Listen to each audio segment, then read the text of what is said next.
Welcome to मंथन। आज हम फ्रोज़न शोल्डर के बारे में डिस्कस करेंगे, राइट।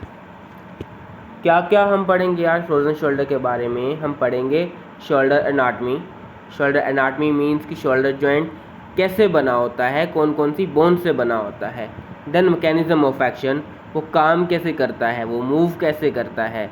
देन वो इफ़ेक्ट कैसे होता है।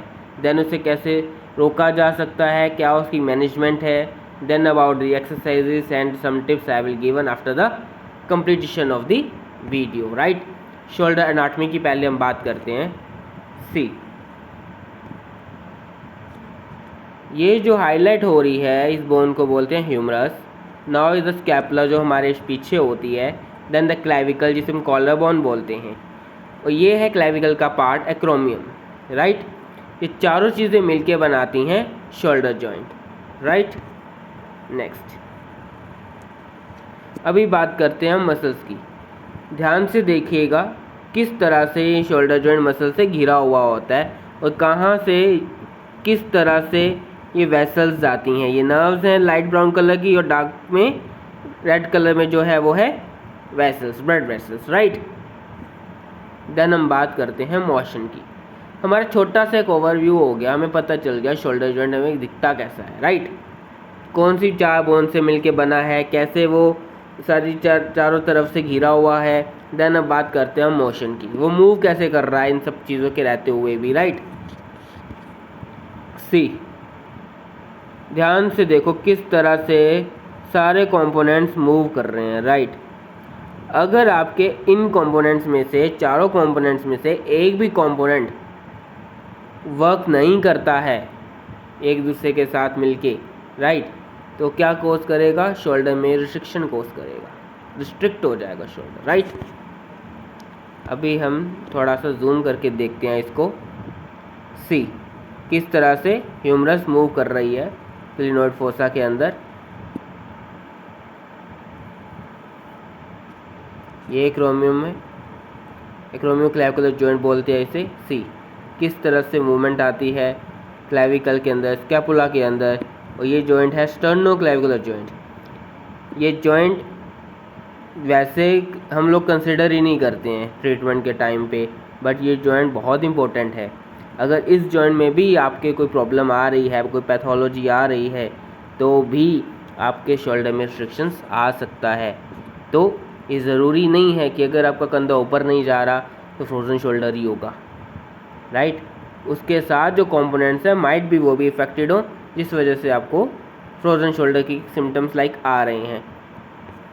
देन हम बात करते हैं कोजेस क्या रहते हैं। डायबिटीज़, अगर किसी को शुगर है तो फ्रोजन शोल्डर होता है। Metabolic syndrome like gall bladder stones हैं, किडनी स्टोन्स हैं, ठीक है। लंग्स का इशू है, ठीक है। डाइजेशन का इशू है, वो भी indirectly related with the frozen shoulder, जो आगे जाके फ्रोजन शोल्डर कोज कर सकता है। देन ट्रॉमा आ जाता है, कोई fracture, immobilisation, over use injuries like rotator cuff tear. Rotator cuff tear क्या है?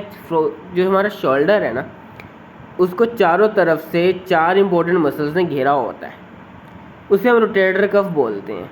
अगर उन चारों मसल में से भी किसी एक मसल में भी किसी तरह का कोई पैथोलॉजी आती है, राइट, तो भी आपके शोल्डर में मूवमेंट में डिक्रीजिंग फैक्टर्स आ सकते हैं, राइट। आपको दिख जाएगा तो डिक्रीज कर रहा है। Then over pressure, hypothyroidism, fatty liver. You know that आपको फ्रोजन शोल्डर है तो आपको फैटी लीवर भी हो सकता है, राइट। फ्रोजन शोल्डर के साथ फैटी लीवर रिलेट कैसे करता है उसके बारे में हम आगे मैं आपको जब टिप्स बताऊंगा तो वो बताऊंगा, ठीक है। उससे पहले, आगे बढ़ने से पहले चैनल को लाइक कीजिए, सब्सक्राइब कीजिए, राइट, ताकि आगे ऐसे ही कंटेंट्स आपको मिलते रहें और आप अपनी बॉडी के बारे में, कंडीशंस के बारे में एक एप्रोप्रिएट नॉलेज ले सकें, राइट। अब हम बात करते हैं स्टेजेस की। फ्रोजन शोल्डर के 3 स्टेजेस होते हैं। स्टेज 1 आ गया फ्रीजिंग स्टेज, जिसमें आपको पेन भी आएगा और आपकी मूवमेंट भी कम हो जाएगी। ये रहता है लास्ट 6 to 9th मंथ तक। देन आता है फ्रोजन स्टेज, जिसके अंदर पेन और स्टिफनेस बढ़ जाएगा, राइट। 4 to 6 मंथ तक ये चीज़ ऐसे ही चलेगी। देन आता है थॉइंग स्टेज। थॉइंग स्टेज में क्या होता है? रिस्ट्रिक्शन रहेगी, पेन चला जाएगा और धीरे धीरे रिकवरी स्टार्ट हो जाएगी। ये टाइम पीरियड होता है 6 मंथ से लेके 2 साल तक।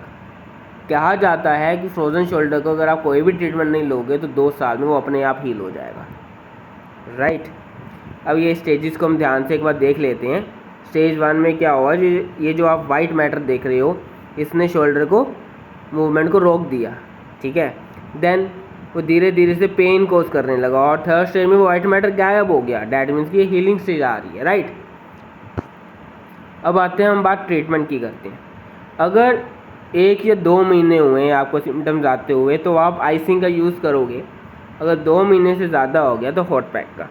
एंटी इन्फ्लेमेटरी ड्रग्स रहती हैं, आर्थ्रोस्कोपिक रिलीजेस रहते हैं, it is a kind of the surgery. Steroid injections हैं, हाइड्रोडायलाटेशन है। हाइड्रोडायलाटेशन के अंदर क्या होता है, एक फ्लूइड लेते हैं, आपके जॉइंट कैप्सूल के अंदर डालते हैं। कैप्सूल जो है आपका इन्फ्लेम्ड हो जाता है या कि वो ओवरफिल्ड हो जाता है, वो रप्चर हो जाता है, जिसकी वजह से शोल्डर रिलीज़ हो जाता है। और सबसे बेस्ट मेथड जो है वो फिजियोथेरेपी मेथड आता है। फिजियोथेरेपी के अंदर बहुत सारे प्रोटोकॉल्स हैं जो आपके फ्रोज़न शोल्डर से जो सिम्टम्स हैं उसको रिड्यूस करने में काफ़ी हेल्पफुल होते हैं, राइट। आगे जाके हम थोड़ा सा इसके बारे में भी डिस्कस करेंगे। देन हम बात करते हैं फिजियोथेरेपी के अंदर सबसे पहले आपको लगाते हैं टेंस, जो कि आपकी पेन को रिड्यूस करता है। अल्ट्रासाउंड आपकी इन्फ्लेमेशन दूर करता है। Icing and hot pack according to the acute condition है या क्रॉनिक कंडीशन है। कॉन्ट्राबास थेरेपी यूज़ करी जाती है। कपिंग जो टाइट मसल्स हैं उनके लिए, dry needling for the activation of muscles, right. Exercises, most important exercises इसमें बताई जाती हैं। एंड जो सबसे इम्पोर्टेंट चीज़ है कि फ्रोज़न शोल्डर के केसेस में आपको बस एक बार डॉक्टर के पास जाना है, फिजियोथेरेपिस्ट के पास जाना है, उससे जाके एक बार अपना शोल्डर असेस करवा लेना अच्छे से।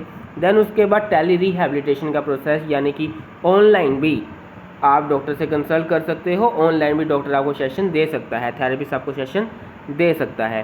फ्रोज़न शोल्डर के केसेस में ज़रूरी नहीं है कि हमें थेरेपिस्ट के पास जाना ही जाना है, ठीक है। आप फ्रोज़न शोल्डर के केसेस में घर पे बैठे हुए भी आराम से अपने सेशंस ले सकते हो वाया ऑनलाइन, राइट। अब हम बात करते हैं एक्सरसाइजेस के बारे में। सम ऑफ द एक्सरसाइजेस मैंने आपको बता दी हैं, ये है जो फ्रोज़न शोल्डर के लिए कुछ एक्सरसाइजेस हैं। बट द थिंग इज़ कि इन एक्सरसाइजेस के बीच में लॉट्स ऑफ द थिंग्स और भी हैं, राइट।